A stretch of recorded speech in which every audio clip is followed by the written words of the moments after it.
It was bordering midnight when my eyes started to droop. The worst part about the night shift in any job is that the poor soul who is assigned to it has to endure hours of boredom and sleep deprivation. I rested my arm on the cold marble countertop and tugged at my phone from my black jeans front pocket. I wore tight skinny jeans as it was more fit for my body's physique, so naturally trying to get something out of any pocket requires actual effort.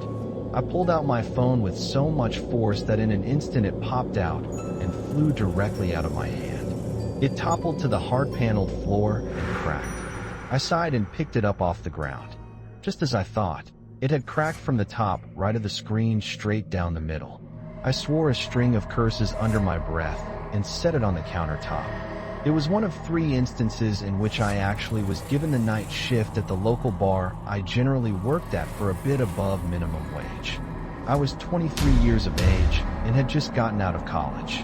Like anything in the real world, you need money to stay alive. So I worked a selection of day and night jobs to keep myself occupied while also gaining in profit. This job was one of 3, though the others hold little importance to my recent discovery. I yawned and rested my head into my hand and started to doze. Just then I heard the door to the establishment open. A cold breeze filled the air, and I was immediately jolted awake. The person came over to the bar and took a seat at the farthest end of the long row of stools. It was a man relatively in his early 20s, same as me, and was visibly troubled. He wore a long-sleeved black shirt with a light neon yellow construction vest over it and deep blue jeans. His hair was a mess. His shirt had dirt all over the front of it, and he was scruffy and unshaven. He had light blonde hair that was shaven and spiked up with gel along with light blue eyes. He wore a small name tag at shoulder level that looked worn down and covered in dirt. It was scratched out and messed up, but I could make out the first letter of what seemed like a name. The letter was J. He looked tired, shady, and very down in spirits, but again I worked at a bar and was used to people like this one. "Hey F fella, hit him me with a B Boilermaker." "Yeah thanks."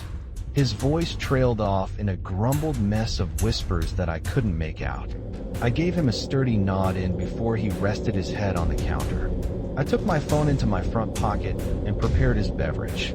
For anyone who doesn't know, a Boilermaker is a depth charge drink. It's normally used for drinking games and for anyone who is intentionally trying to get drunk. Trust me, I myself have had my fair share of party groups in and out of this bar. Hell, I had to clean up a guy's vomit one night due to a lowly group of 9 adults around 30 years of age coming in after a rave took place down the street.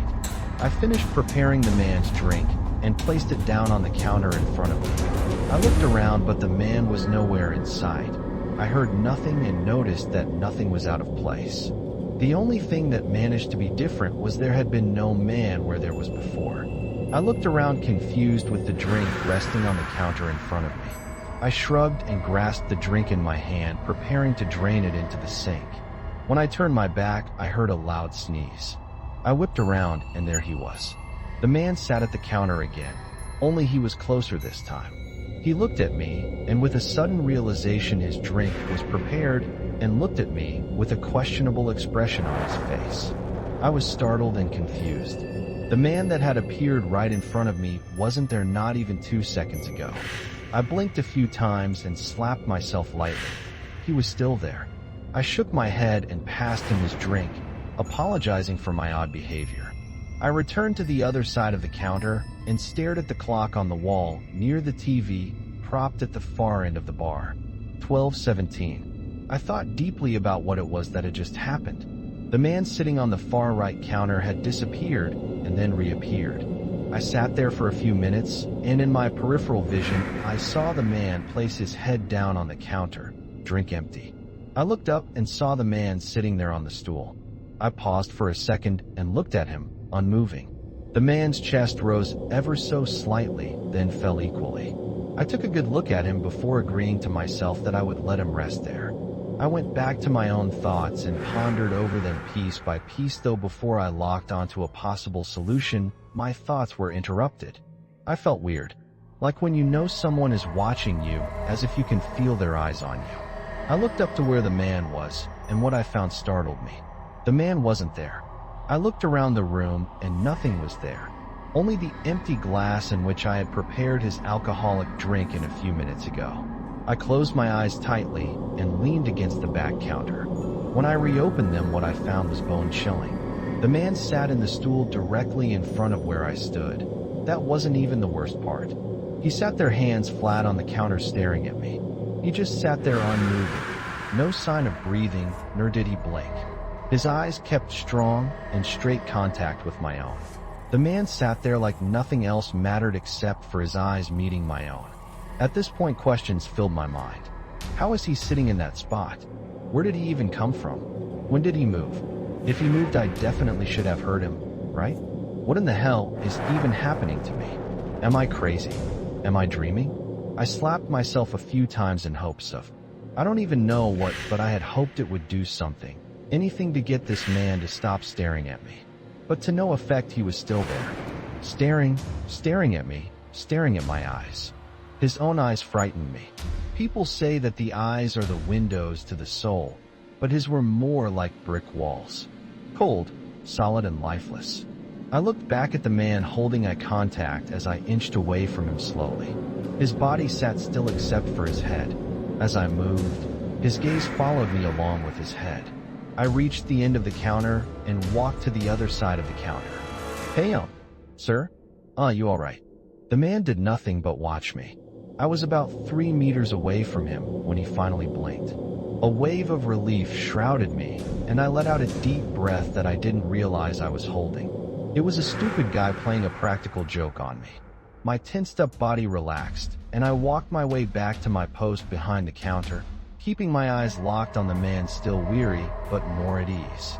I took out my phone and periodically raised my eyes to the man. I realized I had a new message.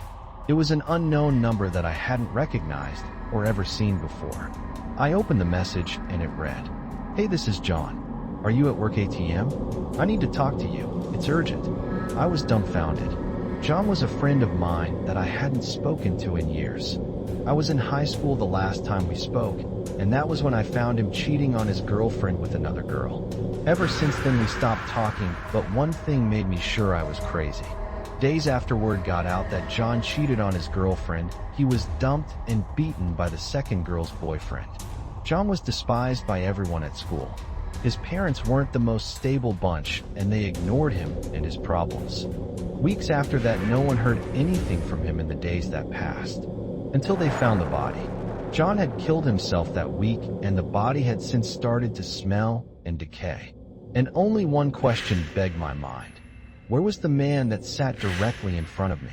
The man disappeared again. I looked over the counter, and this time the stool was knocked over. I looked around the room until one thing caught my eyes in the corner of the room. The man was standing facing the corner of the barroom. I took my phone in my hands. Already spooked enough, I grasped it tight and punched in 911. It rang and almost immediately was answered. I spoke to the operator, not allowing my eyes to leave the corner of the room. I explained the situation to them, leaving out the parts of the man disappearing so they didn't think me crazy. The operator stated the police would be on their way and would be there soon. I kept them on the phone as the police made their way. The man noticed the noise and in response started turning to face me. Why did the lights turn off? I'm scared. Please help me. Hey, anyone there? When the man turned to fully face me, I studied his face. A long, toothy grin was plastered on his face, and his hands were hanging at his sides limply. I looked on as I made out the details. The one thing that made my eyes tear and forced my body to seize in terrified horror. Where the man's once creepy eyes rested, lay 2 hollow holes. Blood dripped from the 2 dark crevices. The man mouthed words that I didn't care enough to try to decipher. He slowly walked towards me. Every step jolted his body, and his arms swung limply. I caught one single phrase before I backed into my corner, grasping a nearby bottle of a random liquid, wielding it as a weapon. He started to laugh maniacally as his grin grew even bigger, covering half his face. The man's body stopped in its tracks and started to convulse violently as blood started to drip from his mouth and down his chin. His neck snapped to the side and fell into itself with a sickening crunch. I blinked quickly in panic as a rope started to form around the man's neck, but just then it halted all at once. A smile, blood, laughter, and movement all stopped as it fell onto the ground with a thud and a splat. Flashing lights showed up quickly after that. I hid behind the counter with my legs curled up against my chest. I shook violently with fear and nearly jumped as an officer tapped me back to my senses. I was asked some questions, and they covered the body. I was led outside, and soon police officers and cars gathered quickly. I sat on the edge of an open ambulance that held the now dead corpse of the terrifying man. I jolted awake immediately. My head rested upon my hand that was leaning against the cold marble countertop. I stood fully up and was still at work in the bar where I had been. I had dozed off when I rested against my hand and was breathing heavy.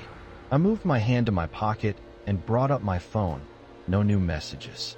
I looked around once again at the bar and it was empty. I had a nightmare. I walked over to the nearest sink and splashed cold water on my face, then dried off. I looked around the room once more until I gave up and chalked it all up to my crazy imagination. I pulled my phone out and looked at the time. I grasped it tightly as I read. 12:17. I sighed and allowed my arms to hang limp at my side. I still had no idea what had happened that night. I decided I would clean some of the used glasses that were left behind by customers beforehand. I went to the sink and I froze. A singular lonely glass stood in the middle of the sink. Inside of the glass were two identical dark brown eyes that floated in a pool of crimson blood that stared crazily back at me. Written by Patrick Rain. Content is available under CC by SA.